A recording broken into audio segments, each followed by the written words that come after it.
Welcome to St. Andrew United Church of Christ, and thanks for stopping in for this time of our weekday reflection, a sacred pause, if you will, in the middle of the week. We're glad that you're here.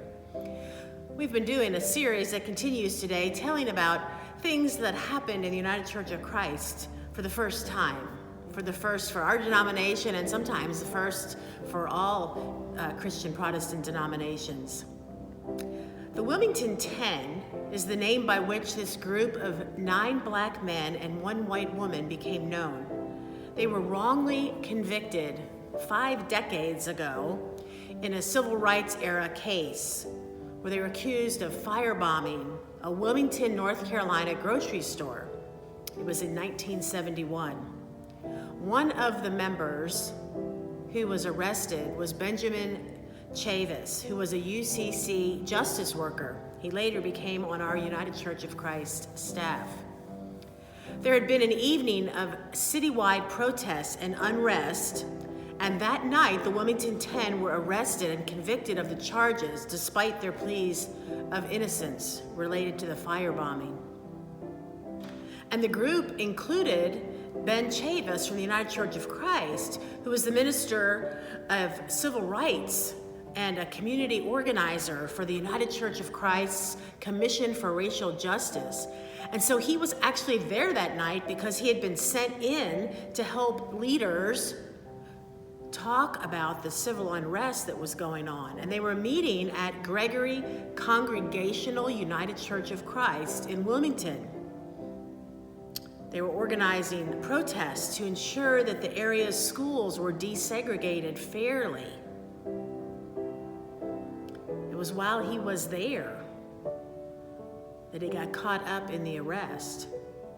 The 10 of them, ages 19 to 35 at the time of the 1971 trial, were sentenced to a combined 282 years in prison. The Fourth United States Circuit Court of Appeals overturned the convictions finally in 1980, 9 years later. And the reason they were overturned was because they discovered perjury and legal misconduct. But they still were not given an official pardon until 2013. It took that much longer for it to really go off their record. The case and the effort to prove the innocence of the Wilmington 10 was a galvanizing moment for the United Church of Christ racial justice effort. Defending the Wilmington 10 became a corporate effort in the whole church, with faithful church-wide communication regarding the trials, the imprisonment of the 10, the dreadful sentences of 25 and 35 years for something they hadn't done. The United Church of Christ raised money to help them gain their freedom, and then we took a stand by naming the racism that was apparent in their arrest and trial and imprisonment.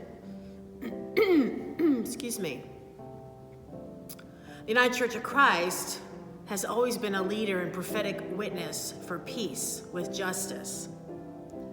We've been at the forefront of human rights work since we were formed in 1957. In 1973, our General Synod, the main deciding body of the denomination, were outraged as a group at the false charges that had been brought against these 10 and the treatment of these prisoners.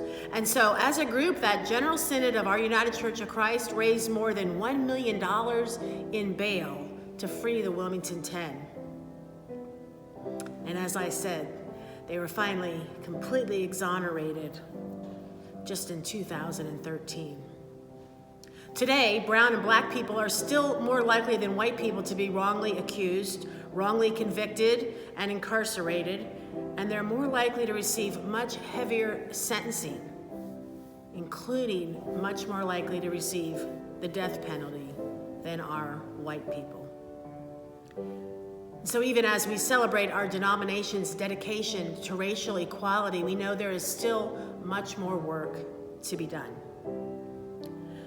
Dr. Martin Luther King said these words: "A threat to justice anywhere is a threat to justice everywhere." May that be our prayer, a prayer of reminder today.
Amen.